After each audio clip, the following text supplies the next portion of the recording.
Kung sa Pinas na ay daro, ang diripod sa laing nasod na usab pero traktor ang gamit. Maayong buntag sa tanan.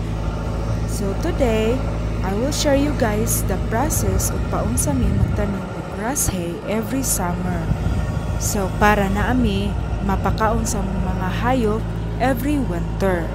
So ang unang proseso nila is they called it plow or daro og sa Bisaya pa. Pero mas dali siya kay sa makita ninyo na upat ka blades.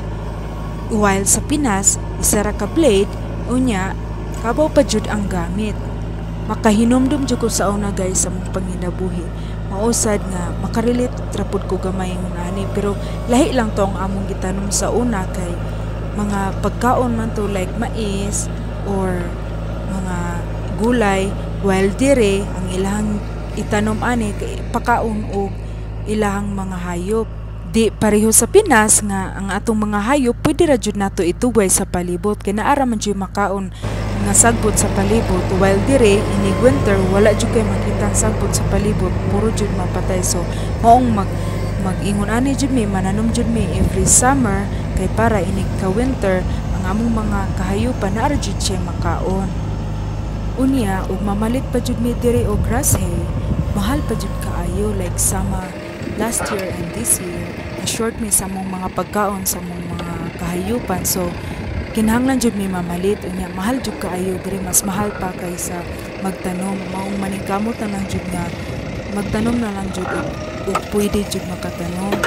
Or sama namo nami gamay nga place nga pwede mi makatanom, so mao jud mananom. Unya dire dili pa jud sila hilig dire nga magulam-ulam og mga ekwipo guys. Kinahanglan na jud mo inyohang ekwipo para mas dali ra jud ang trabaho. Mao di ay niya ang ilahang ikaduha nga proseso. Ang tawag nila ani dire this harrow, pero dili ko sure sa pronunciation ha kay islang ra jud kaayo ko kay Bisaya kayong dako charot. Kani siya nga equipment makatabang ni siya aron pagdugmok anang mga dagkong bagal diha. Unya balik-balikan na siya hantod nga medyo mapatag siya. Diri guys, daghan jud guys sila og proseso diri nga wala man ta ani sa Pinas. Diri ra sad ko kakita ning mga ani na imiss gani ko sa pag una na kong kita aning unsa ni sila nga wala sad ko kaila. Unya diha sa makita na ninyo medyo patag na siya. Ganiha kay dagko kayo og bagal.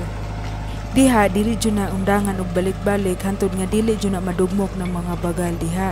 Diri daghan jud kay sila og proseso diri sa ilahang pagtanom. Aya sila mahuman sa tuwa igor man daruhon dayon human tamnan man dayon tudlingan dali ra man kaayo.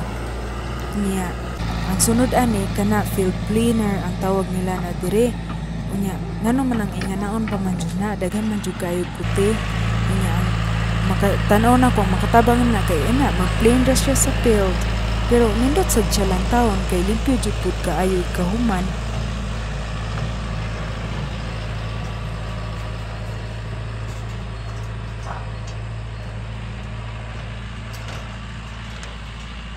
Mauna ni ang ilahang ikaupat na proseso guys, fertilizer or abono. Ilahan nang i-spray diha sa field nga tanan mabutangan og abono. Dayon pagkasunod ana mao ni ang seeds. Diba karon pag butang ang seeds, unya duha na ka klase ang moang seeds gibutang. Dayon i-spread ra gihapon na siya palibot anang field hantod human or mahurot ang seeds.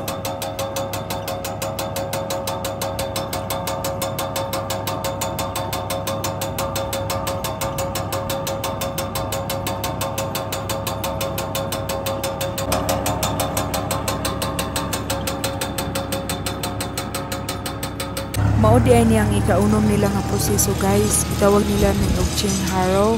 Unya para mo spread ang abono or ang mga seeds. Wala na nako to gitaas kayo og video guys kapag tidyong pagkaabuga di jud makaya ang kaabog ato dili ko kaagwanta. Mao di ay niyang sunod nga proseso nila guys.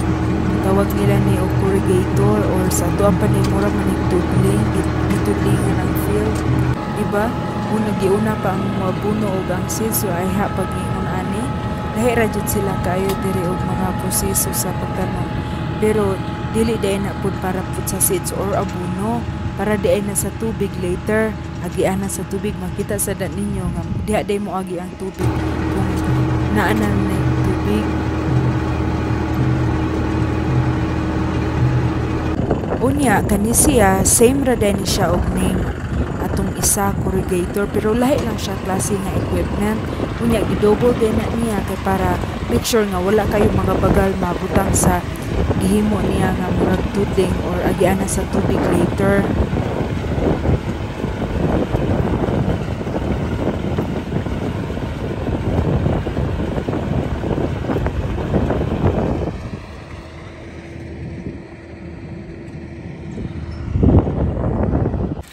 Mauna niya ang last procedure. Na siya tubig, dahil na po siya pipe. Wala na ko nag-video kung paunsa na mo nagibutang ang pipe diha. Kay niapil na kog aswat anak ganina. Nya. Dayon, ang among tubig dire by schedule sadya na ami 13 days. Dayon, amo ana pong silingan, naapod sila 13 days. Ning anak mi dire. Dayon, mauna na siya guys. Makita ninyo, limpyo na kaayo. Dayon, unta, puhon, manguana ni, manurok na ni among gitanom. That's all for today. Thank you for watching. See you in my next vlog.